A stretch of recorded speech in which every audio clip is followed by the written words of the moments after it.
Yan. Hindi sila makakulit tatlo. Kasi nga, lumabas yung pinakamalaki. Ayan. Yung pinaka Bardagola. Yan, hindi sila makakulit. Yan, tatlog yan. Mag-iina yan. Anak niya, yung dalawa na yan. Yan.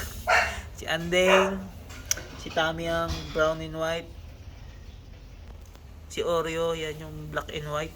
Yan, nasa tabi lang sila kasi hindi sila makaporma dahil may kalaban silang malaki. Ayan.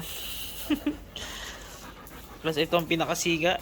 Inakit ko muna sa taas. Yan ang pinakasiga. Hindi niya ngayon inaaway itong malaki. Inaaway niya yung dating malaki. Pero ngayon hindi niya inaaway kasi nalaman niya babae pala. Kaya yung tatlo, tahimik ko. Tahimik silang tatlo rito. Ayan. Yan, tahimik silang tatlo.